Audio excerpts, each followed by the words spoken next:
12 through 17. In Hebrew, it is called Lech Lecha. Lech Lecha. And let me spell that word for you. L-E-K-H-L-E-K-H-A.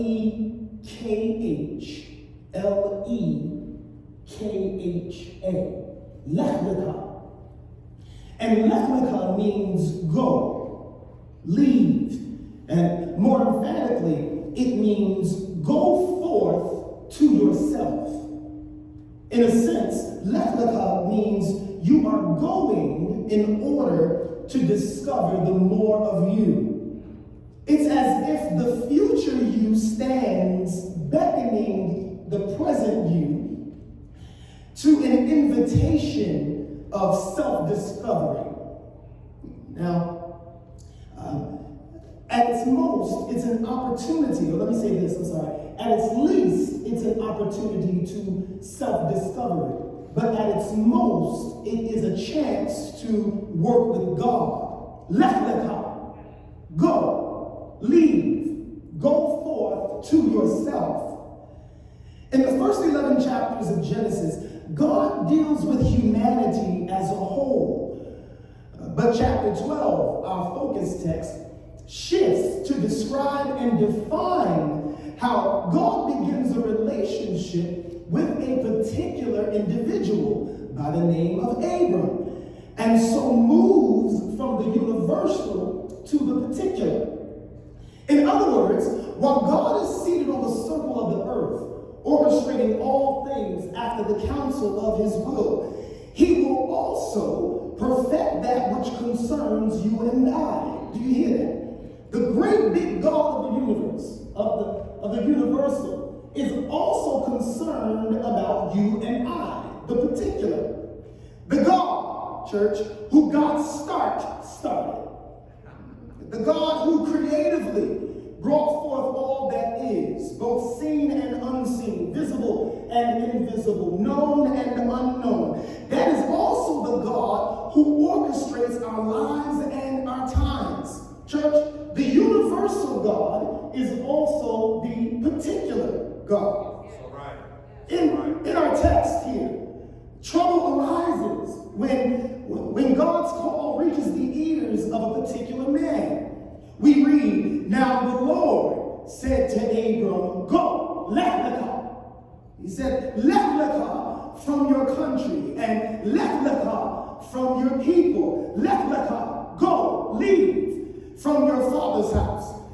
The divine command Abram received is an invitation to leave his present state of familiarity, to leave his present comfort, to leave his present security, to leave his present safety, to go and become more of himself. In Haran, Abram had been blessed. He had the blessing of immediate and extended family. He had great possessions. He had the persons he had acquired as well. Why would God want to disturb Abram's blessed state? Now, while this sermon doesn't seek to answer this question, I raise it here to underscore the fact that while Abram possessed, while what Abram possessed was good, God knew that more was waiting. More was waiting outside of the geographical confines he was in. More was waiting outside of his country boundaries. More was waiting outside of his father's house. More was waiting outside of his immediate and extended family. If he remained, church, where he would still have all of his comforts. He would still have all of his possessions. He would still have all of his acquisitions. He would still have his blessed life. He would still have his wife. He would still have his children. He would still have all he acquired. If he declined God's offer to go forth to himself, he would still be blessed. Do you hear me? Yeah. Even if he didn't give in to the call of God, he would still be blessed. However, if he remained where he was,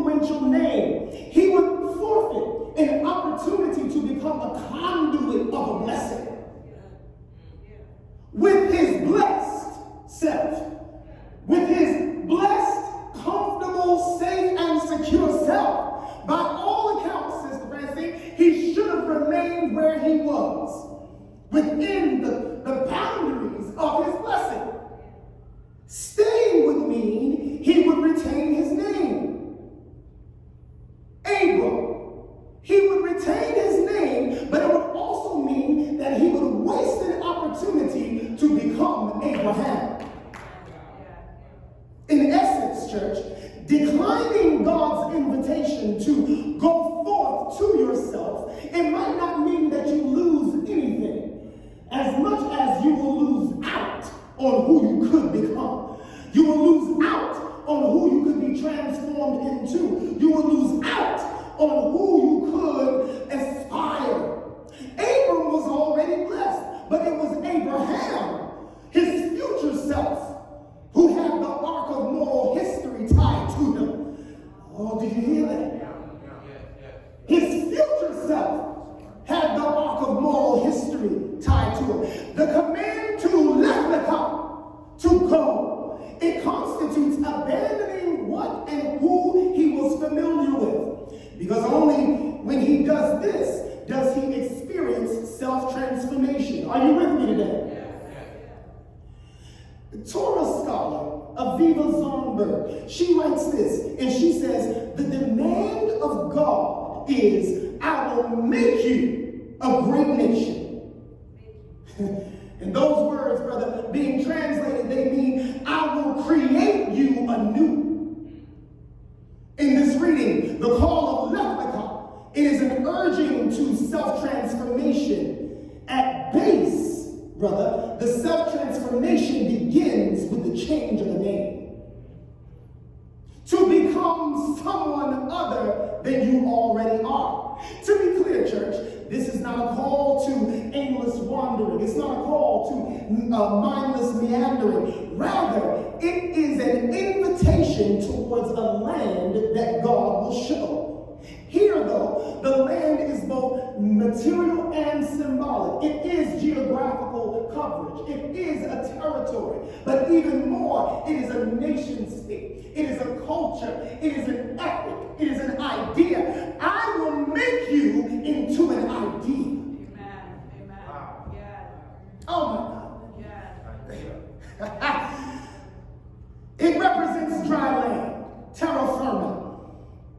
It also represents a conceptual realm. A land I will show you. It includes a geographic boundary, a metron.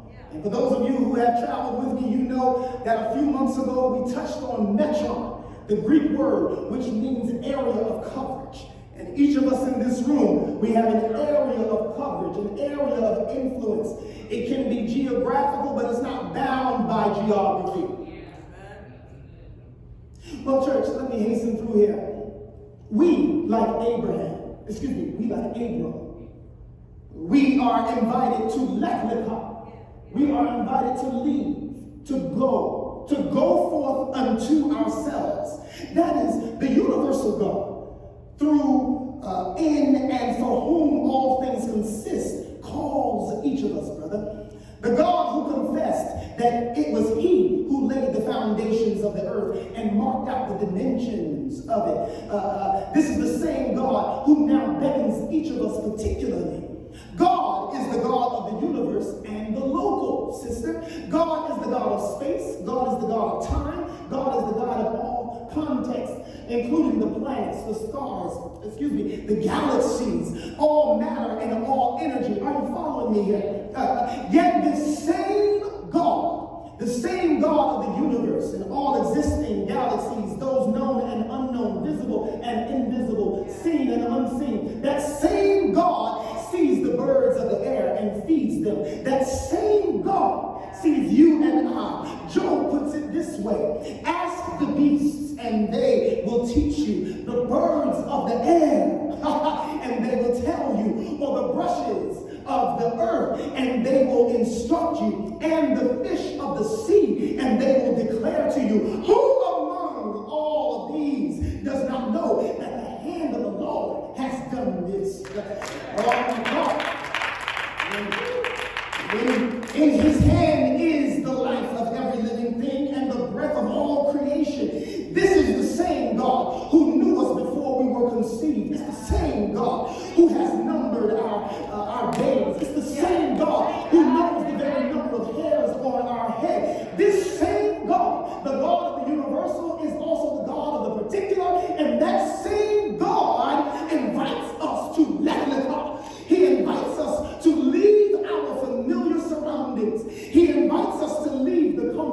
leave the safe and the secure and go forth, go on, go towards our own selves. Do you hear that?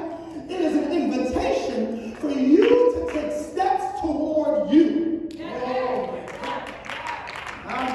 I know we gotta go, so I want to wrap this up. Because, church, there's a designated place. There's a metron, an area of coverage, brother. There's a metron, a lane that God will show us. Within the universe, God has designated places where we are to occupy, Imani. Eden was the designated place for Adam and Eve. Mount Ararat was the designated place for the resting of Noah's Ark. Church, there's a designated place for us to occupy and to flourish. Let me say that again. There is a designated place for you to occupy and to flourish. There's a designated place for you to occupy and flourish. I get it. I know we think we can do all things anywhere, but no. If you really want to be a big star, you need to make your way to Hollywood. Why? Because that is the place that has been designated.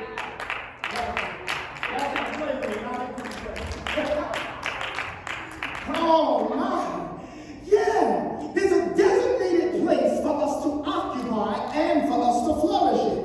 If we turn a deaf ear to God's invitation to Lech, we will still be blessed. Oh yeah, we will still have our possessions.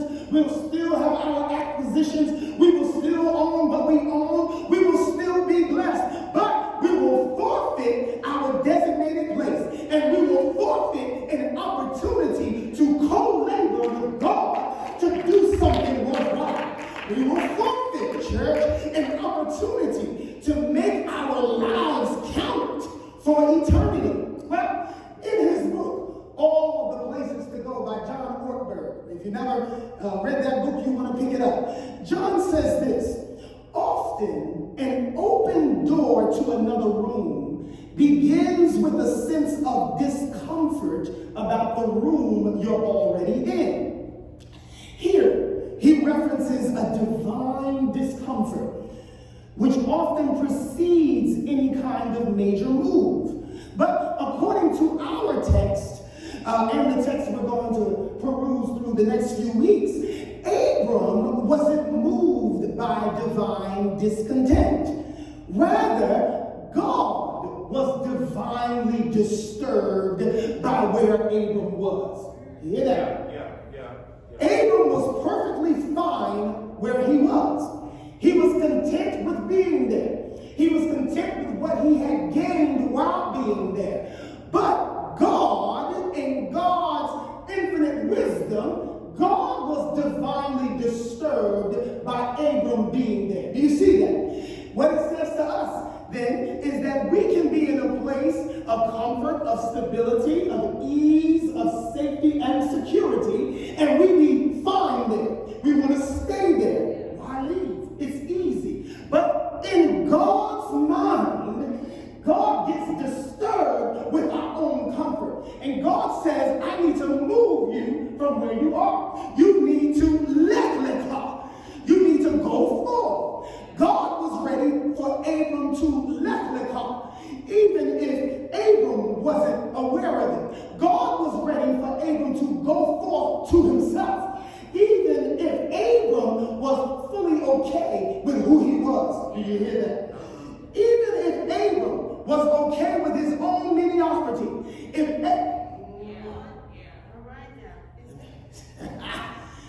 oh my God, church, God wanted more for Abram, even though he was content. In similar fashion, God wants more for us, even as we've grown content with our surroundings. God has a place and a name for each of us. Let me hasten here, I'm coming to my close. Whether we know it or not, Abram was living under the blessing of his father Terah. It was Terah who had initiated the journey to Canaan. But he stopped in Haran, and there he died. According to some commentators, the significance of Terah not reaching Canaan was actually symbolic of a man who never fully became who he was supposed to be. He started out on a journey to Canaan, took his entire family with him, but dies en route to that becoming.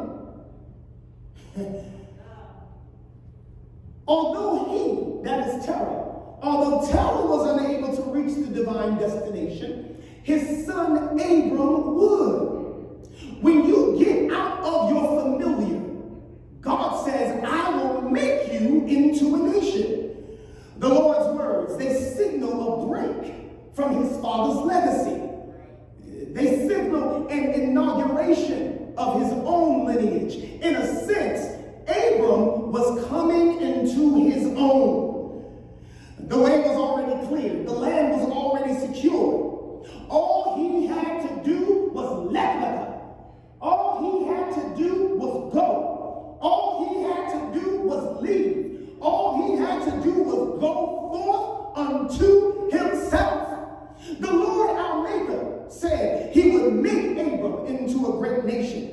Well, if the Lord our Maker is a new concept to some of you, let me back this up. According to the psalmist, and I hope I'm not moving too fast here, but according to the psalmist, we are instructed to come, worship, and bow down. Let us kneel before the Lord our Maker. We are told the sea is his, and he made it, and his hands formed the dry land. For all the gods of the nations are idols, but the Lord made the heavens. We are told that the rich and the poor, they meet together because the Lord is the maker of all of them. My God, church, I'm here to tell you that the maker, oh my God, the maker makes a promise. The psalmist said, know ye that the Lord, he is God. It is he who has made us and not we ourselves. We are the sheep of his pasture. Oh my goodness, y'all ain't know the word today. We are his people and the sheep of his pasture. The Lord is a maker. The Bible says, I will make you to lie down. Oh my God. The maker wanted to make Abram into a great nation. But now, not only would he make him into a great nation, God gives Abram a promise that his blessed state would no longer be attached to his father's name. Rather, he would be the harbinger of a blessing himself. His name would be great. I will bless you, Abram, says the Lord. That is, I will bless you. I will abundantly bless you. I will actually bless you. I will bless you indeed. Well, church, we are told this, that in the creation story, on the 5th day, God created the great creatures of the sea and every living thing which teems in the waters and moves about, and every winged bird according to its kind. And God saw that it was good, and God blessed them and said, be fruitful and increase. He said, be fruitful and increase, and fill the waters in the sea, and let the birds increase in the air. In other words, Abram, I am going to bless you as I've already blessed every other living creature. I am going to cause you to be fruitful, brother, and increase in the earth. God would bless Abram as he blessed the earth on the second day. God would bless him even as he blessed the 7th day. We read that after God had finished the work that he was doing, that on the 7th day he rested from all his work. Then God blessed the 7th day and he hallowed it as holy. God would bless Abram just as he blessed the 7th day. Because in similar fashion, he had already blessed every other living creature. God was going to bless Abram the same way he blessed Noah. We are told that God blessed Noah and his sons. And he said to him, be fruitful and increase. I'm here to tell you, church, that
Part of the joy of preaching this sermon, brother, is that some of you, like me, you recognize that you are recipients of blessings you don't deserve. Oh yeah, no, we don't deserve all this stuff. Some of these good fortunes that we've received, they come from ancestors who were devout and pious folk before the Lord. But let's also tell the truth that there's been some terror. We know from the biblical narrative that Terah was not a godly man. But just because he was ungodly doesn't mean he had a good conscience. It doesn't mean that he didn't leave an inheritance for his children. That's a whole nother conversation. We recognize, church, that some of our blessings came from people who didn't know the Lord their Maker.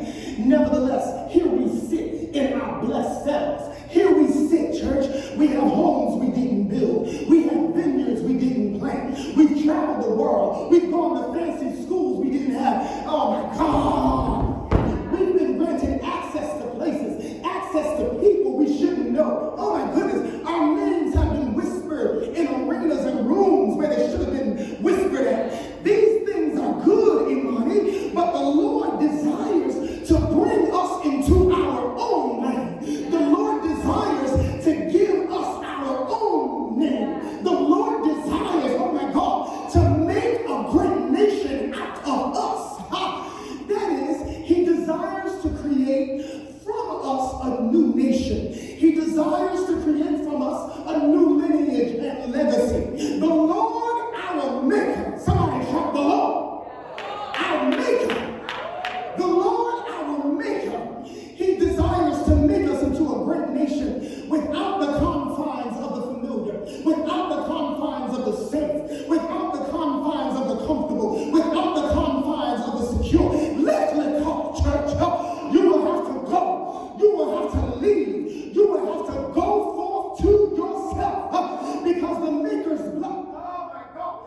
Maker's blessing is on you. Did you hear that? The Maker's blessing is on you.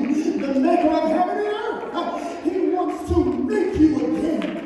The Maker of the great sea creatures, the Maker of all creeping things on the earth, the Maker of the birds of the air. Oh my God, that Maker wants to make you again. And he says, I can only make you again when you left the car, when you leave. Oh my God. Well, church, since God is not a man that he should lie, nor is he the son of man that he should repent. Oh my God. And because all the promises of God are yes and amen, oh my God, to the glory of God the Father, then when God makes a promise, it is unshakable. God invites you, church, to co-labor with him, and let's make something together. I will make you, Abram, into Abraham. I will make you into something. The future us is beckoning the present us to come to it. The scary part is this. That future us, whatever that is, the us as the homeowner, the us as the entrepreneur, the us as the one who's healthy and whole, whatever it is, it keeps beckoning. It keeps calling. It keeps calling us.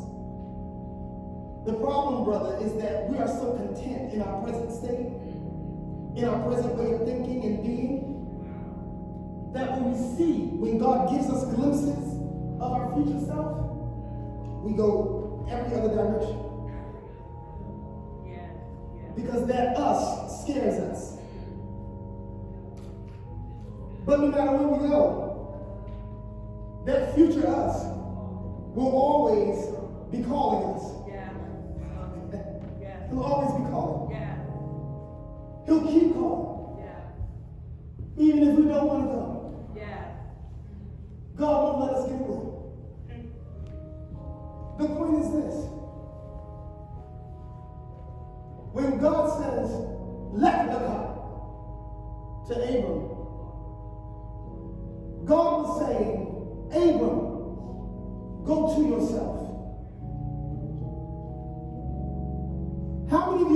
room is the Lord saying, it's time for you to go to yourself. The power of this message is that, and this blew my mind, God wasn't even calling Abram to come to him. Wow.